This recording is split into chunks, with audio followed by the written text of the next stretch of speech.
Olá, comunidade Paz e Bem, pós-TV 247, canal Filosofia em Movimento. Eu sou Carla Pavão e estamos aqui hoje para falar sobre possessão e exorcismo, com a Fernanda Carlos Borges, que é professora e que acabou de lançar um livro que se chama O Legado de Gaiás, em comemoração aos 100 anos. Se você curtiu, se você quer conhecer mais sobre esse assunto, compre o livro dela, editora Sumos. Mas hoje nós vamos falar sobre possessão e exorcismo. Vamos lá, tudo bem, Fernanda? Tudo bem, Carla? Tudo bem, gente da comunidade?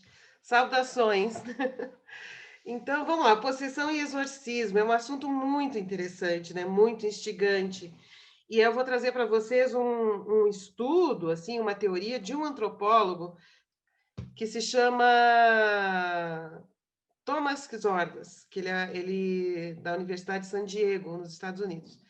E ele faz uma pesquisa na antropologia dentro desse paradigma, que é o que eu estou trabalhando com vocês desde o início, né, desses vídeos, que é o paradigma corpóreo, de entender como que os fenômenos da consciência, da cultura, da linguagem, têm a ver com o modo como o nosso corpo produz, né, conhecimento, linguagem, subjetividade, etc. Então, é dentro dessa perspectiva que ele tem uma teoria, fez uma pesquisa sobre isso, que eu acho muito interessante, porque tem muito a ver com essas coisas que que eu venho estudando e que eu estou apresentando aqui para vocês, né? E aí, o que é isso? Assim, ele vai olhar o fenômeno religioso da incorporação, né? Ou da possessão e do exorcismo, desse ponto de vista restrito ao que o corpo humano faz, né? Pode fazer em termos de linguagem, de cultura, subjetividade, etc. Certo? Então, eu acho muito interessante porque, embora ele tenha estudado isso dentro do ambiente religioso, isso pode ser aplicado em outros aspectos da vida que eu acho que o próprio Gaersa fazia, né, quando ele tentou entender a consciência humana e a linguagem com base no sistema sensório-motor, né? Então, esse cara, o Xordas, o que ele fez, né? Ele fez uma pesquisa em igrejas neopentecostais norte-americanas que tem como prática a questão do exorcismo, né? Então, e aqui no Brasil também, né? A gente vê até, tem vídeos no YouTube e tal, que as pessoas incorporam, e aí o pastor faz o exorcismo. E aí ele foi tendo em perspectiva esse paradigma corpóreo para fazer uma análise, um estudo e tentar entender melhor este fenômeno da incorporação, né, e do exorcismo, né, ou da possessão e do exorcismo. Bom, ele fez essa pesquisa nos ambientes, nessas 3 igrejas. Ele frequentou 3 igrejas para acompanhar isso. Neopentecostais cristãs. Mas a gente sabe que isso acontece em várias religiões diferentes, né? Desde as religiões primitivas, xamânicas e tal, até religiões contemporâneas, como o espiritismo, como a Umbanda, enfim, muitas práticas religiosas têm essa questão, né? Das incorporações ou das possessões e do exorcismo. Tá. Então, dito isso, vamos para a pesquisa específica deste cara. Então, ele foi observando isso dentro dessas 3 igrejas que ele frequentou. E aí, ele vai trabalhar com a seguinte ideia, que é o que eu vou apresentar para vocês hoje, pensarem nisso.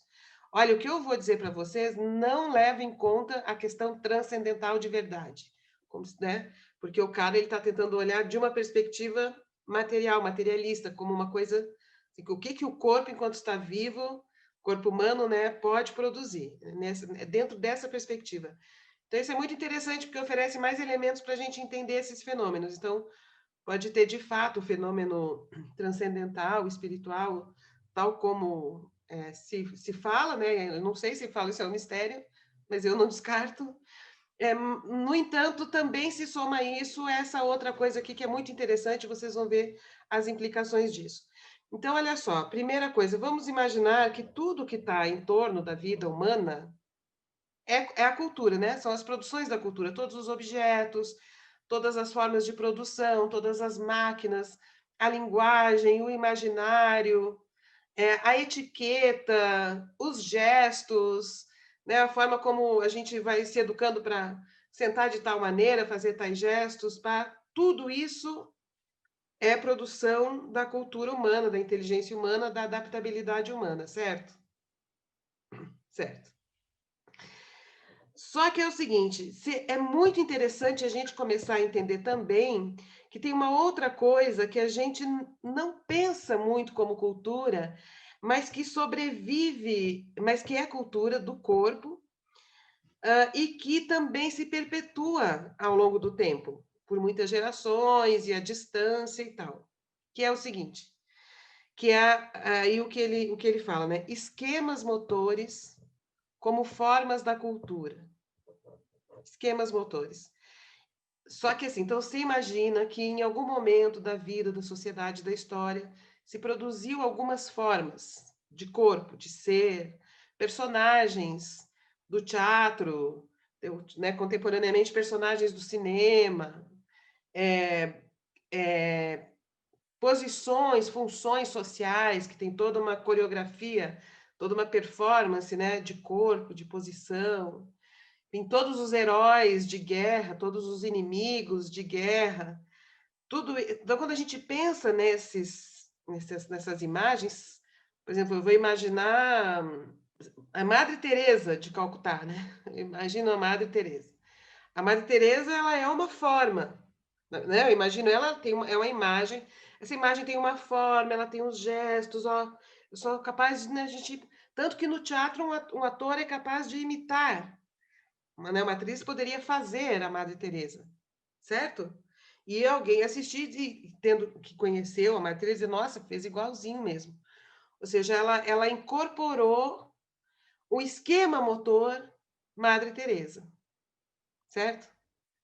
Só que esses esquemas motores, eles não são só a Madre Teresa, eles estão em muita coisa na nossa vida. Então, por exemplo, como é que a nossa cultura diz que um corpo de mulher deve fazer, se pôr, se gestualizar, né? Então, quando a gente pensa na imagem da mulher ideal, por exemplo, né, que o Robinho falou outro dia, essa imagem de mulher ideal é um esquema motor, né? Ela tem que fazer tais gestos, ela tem que falar de tal maneira, ela tem que sorrir de tal forma, ela tem que se calar. Tudo isso são esquemas motores, certo? E que ele quer que a gente incorpore esses esquemas motores. O Robinho, né, quando ele fala as feministas não são mulher de verdade, porque elas não estão incorporando este esquema motor mulher de verdade, certo? Enfim, tem esquemas motores como produto da cultura, que estão aí no nosso imaginário, certo? Então, de repente, Elvis Presley, quando ele surge rebolando, né, ele traz para a cultura um esquema motor que era mais ou menos inédito ali para as pessoas brancas, porque os negros já dançavam, já rebolavam, né? Mas então Elvis vira essa imagem, de repente, as pessoas que estão ali muito ouvindo Elvis, curtindo Elvis, fãs do Elvis, os meninos, estão incorporando este esquema motor Elvis Presley, e esse esquema motor vai ajudar a constituir a identidade das pessoas. Sem querer, a gente imita, né?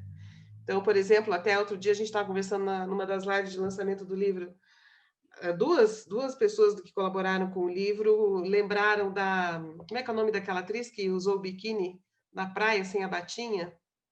Então, duas pessoas nas lives lembraram da Leila Diniz, né? Que, assim, depois que ela não usou mais a batinha na barriga do biquíni na praia, no Rio de Janeiro, depois de um tempo, nenhuma mulher mais usava aquela batinha. Quer dizer, a imagem da Leila Diniz propiciou toda uma outra incorporação das mulheres com relação à sua performance, ao seu modo de estar, de ser na praia. Certo? Tá. Então, isso só para entender, assim, então eu queria pontuar bem essa coisa, assim, esquemas motores como objetos da cultura, né? Então, eles são uma espécies de entidades independentes e que eles vão percorrendo na história, percorrendo no tempo e nos incorporando a gente, possuindo a gente ao longo do tempo. Eles são esquemas motores que têm uma certa autonomia no imaginário como esquema, e eles perduram como memória na cultura, e a gente vai, e dependendo da situação, incorporando. Então, você tem neném, de repente, quando você vê, você incorpora uma coisa que é mãe. De repente você está fazendo gestos que a sua mãe fazia, você não queria nem fazer. De repente você está fazendo coisas que você fala, nossa, quando eu vi eu estava reproduzindo tal coisa e fazendo e tal, né? Então o nosso corpo aberto, instável, como eu já falei aqui várias vezes, também incorpora estes esquemas motores que são produtos da cultura e que têm duração como objeto da cultura, certo? Então, porque teve uma polêmica com relação a esse negócio que você está falando de corpo entre o Rodrigo Constantino e a Anitta. A partir da demissão deles, eles trocaram farpas em alguma rede social, porque ele ainda falou para ela que ela falou da filha dele, que esperava que fosse diferente, né? E ele falou que esperava que não fosse como ela, com os gestos, com as coisas que ela fazia. Então, quando você está contando isso, me lembrou Isso. esse E o caso Rodrigo recente aí dos Constantino disse que dois. se a filha dele tivesse bêbada em algum lugar, não sei o que, fosse estuprada, É. que ele punha ela de castigo ainda, que ele E castigava aí ela. a Anitta rebateu, e aí ele fez esses comentários justamente falando na performance dela, na questão do corpo, de como ela se posiciona. Então, quando você falava, eu estava lembrando do caso. Então, ela não está sendo uma mulher de verdade, ou uma mulher direita, ou uma mulher como mulher deveria ser. Ou seja, ela não está incorporada desse esquema motor, como forma da cultura que diz que, né, que não é só dizer como a mulher deve ser, mas é a incorporação desses esquemas motores que vão posicionar a gente de um certo modo ou outro no mundo, na sociedade, né, enfim, nas relações sociais. Tá. Até aí eu estou falando tudo isso só para explicar essa questão dos esquemas motores como formas de cultura, né? Reificados, coisificados, como objetos de cultura. Isso é muito interessante. Bom, mas antes, isso o Gaersa ajuda muito a teoria dele sobre o sistema sensório-motor, o sistema de equilíbrio, de produção de atitude, de forma.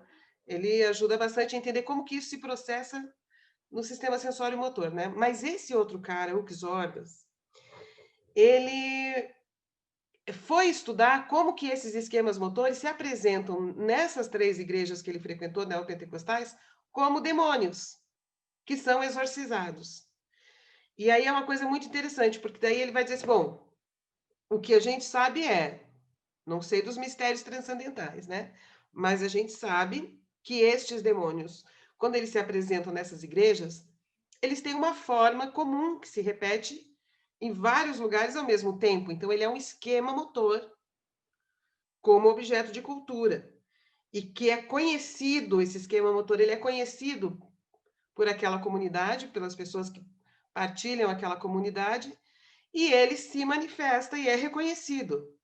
Tem até nome, né? E aí, e aí quando ele se manifesta, então eles assim, esses demônios, então o que que eles fazem? Quando eles manifestam emoções e comportamentos que são proibidos por aquela comunidade, que tem um acordo entre aquela comunidade de que aquilo ali é mal, é ruim, certo? Então, eles vão expressar vingança, ódio, rancor, às vezes sexualidade, né? Uh, e eles têm uma forma de expressar isso, né? Então, sei lá, o braço de tal jeito, a voz é de tal jeito, tem toda uma performance, um esquema motor que é a identidade dessa entidade, né? Deste ente, como esse esquema motor. Então, quando as pessoas incorporam esses esquemas motores, esta incorporação possibilita que elas expressem o ódio, o rancor, eu vou destruir, eu quero destruir ela, por isso que eu fiz ela fazer essa coisa horrorosa. Então, na medida em que esse esquema motor vai incorporando aquele corpo e ganhando uma identidade, ele também vai propiciando para a pessoa um distanciamento do eu com relação a estas emoções ou a estes comportamentos que são considerados negativos por aquela comunidade. Então, há uma dissociação desses sentimentos de um eu, então a pessoa separa, tem uma coisa que sou eu, tem outra coisa que é esta entidade, este esquema motor, que expressa estes sentimentos que não são meus. Então, não sou eu que estou com um desejo de vingança terrível. É esta entidade que está produzindo em mim esse desejo de vingança. né? Não sou eu que tenho a inveja, não sou eu que estou com, sei lá, querendo pular cerca com o vizinho, mas é o demônio, a entidade que está produzindo em mim esses desejos, esses sentimentos que são negativos, certo? Então, quando termina o exorcismo, a pessoa está desidentificada daqueles sentimentos, daqueles comportamentos, daquelas coisas, daqueles, enfim, dessas inclinações, desses desejos considerados perigosos e proibidos para aquela comunidade. Então, não é ela, é o demônio. E aí, como acontece essa dissociação, a pessoa realmente se sente liberta. E ela cai na paz do Espírito, né? Na paz do Espírito Santo.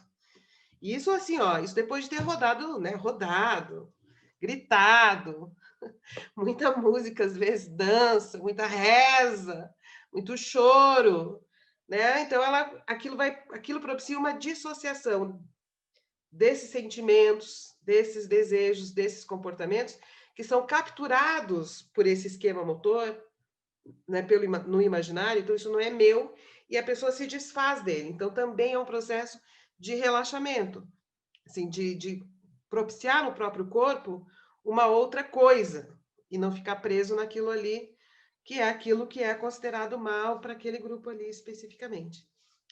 Entende? E aí então a pessoa relaxa. Depois ela relaxa realmente, né, na paz do Espírito Santo que eles falam. Essa paz no espírito, ela,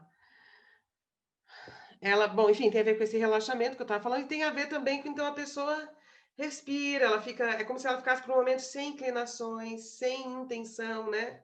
Ela fica apenas ali experimentando o momento presente, liberta de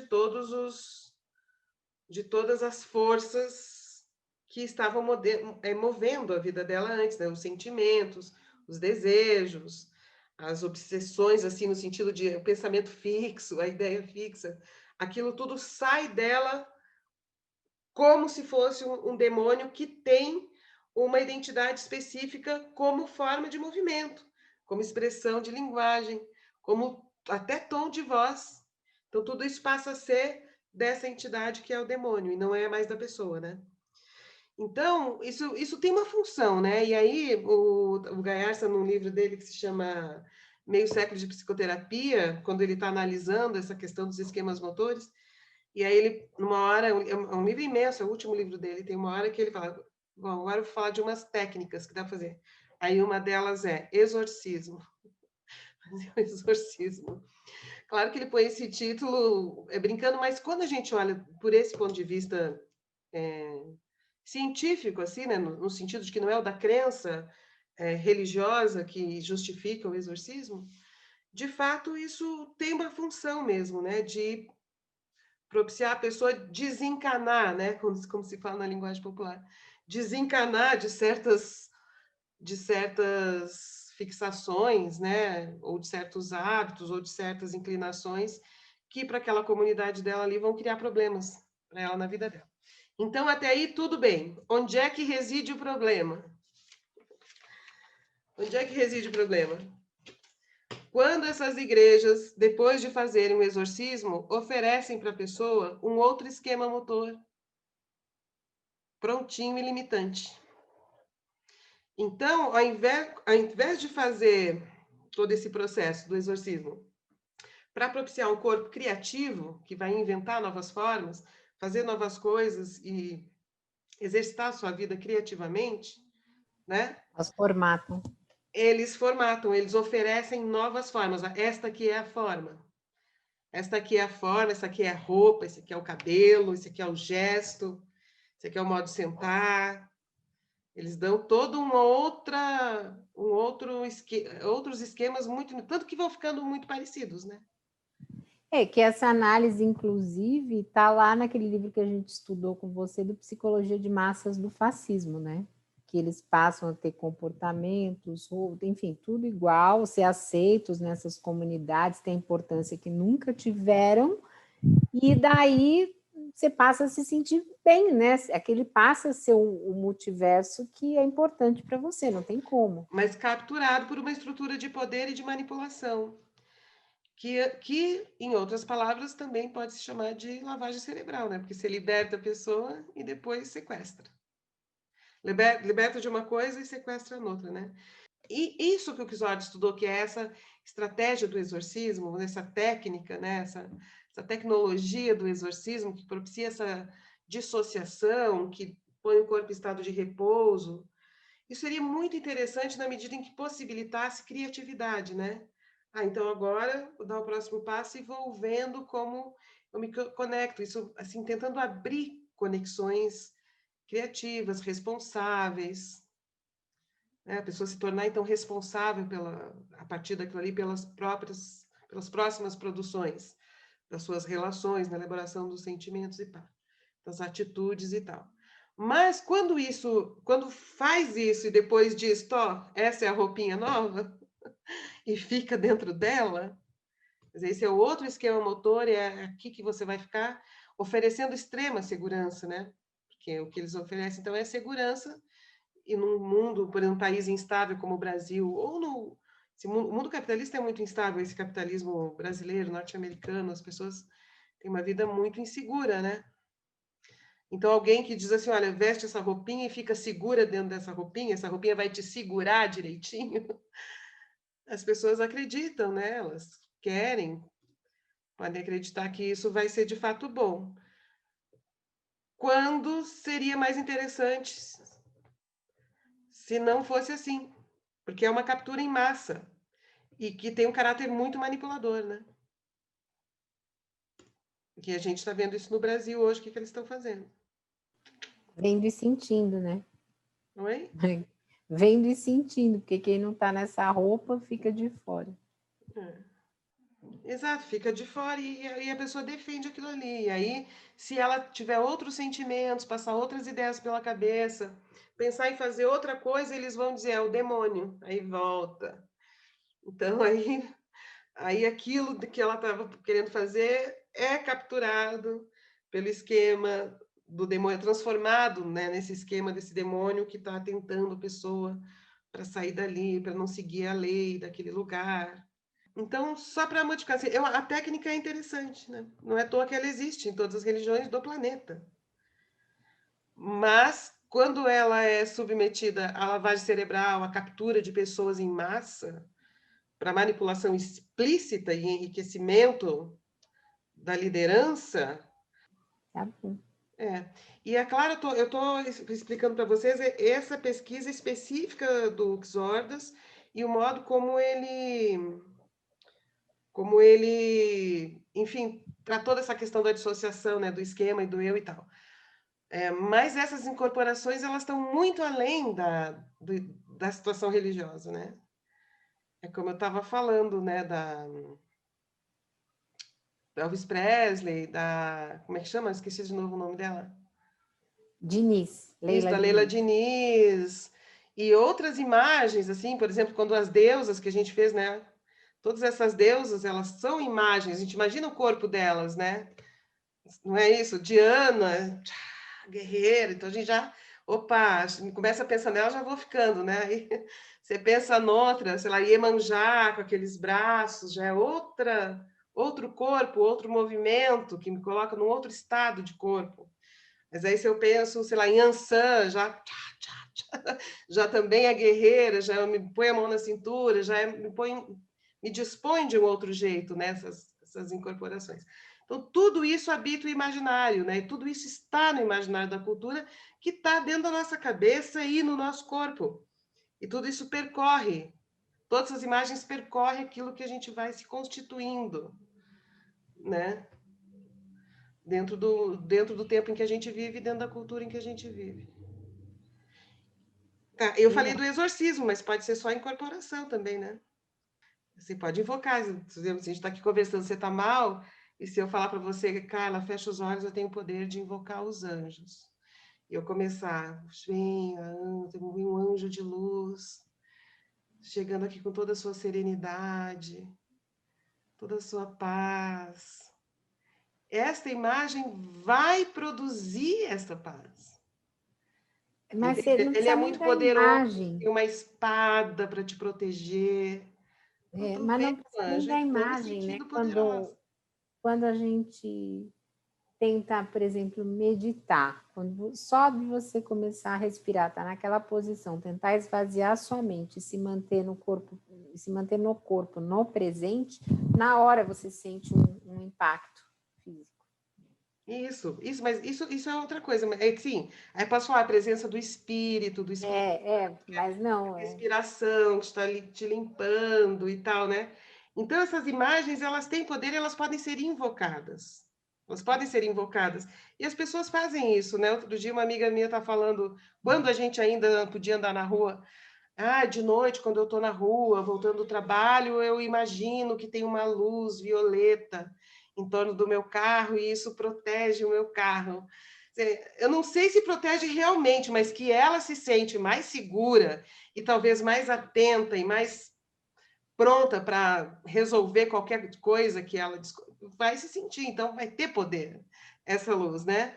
Quer dizer assim, essas imagens, elas têm poder sobre o nosso corpo, sobre o nosso cérebro, sobre a nossa imaginação e sobre as nossas disposições, né? E, então, às vezes, não é só de fazer o exorcismo, de afastar algumas coisas que estão produzindo coisas negativas de acordo com aquele meio que diz que aquilo ali é bom ou não, ou mesmo questões humanas, né? Sentimentos muito terríveis que às vezes nos consomem, então é bom mesmo que saia fora, né?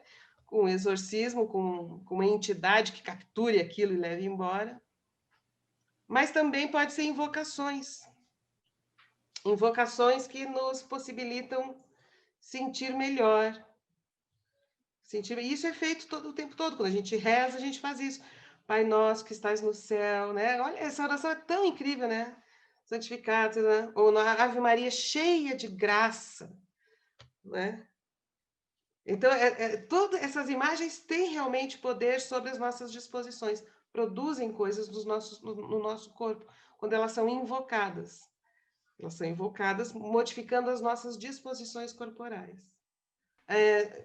Deixa eu aproveitar, gente, sobre isso, coloque na internet o seguinte título: A Teoria do Encosto, Fernanda Carlos Borges, revista Performatos. Eu fiz um artigo sobre isso, citando a pesquisa desse Carlos Ordaz e outros autores também, o Edgar Morin, sobre o que ele fala da magia primitiva, o Gaiarsa, sobre o que ele fala dessas incorporações no corpo, né? Que se chama Teoria do Encosto, revista Performatos, Fernanda Carlos Borges, vocês vão ter acesso e ler sobre isso de um jeito com mais detalhes, né? Com mais detalhes. Que é bem interessante, eu acho muito bonito. Tá bom. Tá bom? Então, para vocês que nos acompanharam, curtam, compartilhem, se inscrevam no canal, inclusive no Filosofia em Movimento, e deixem o seu like, que isso ajuda demais. Um beijo grande, obrigada. Beijo grande, gente. Até o próximo.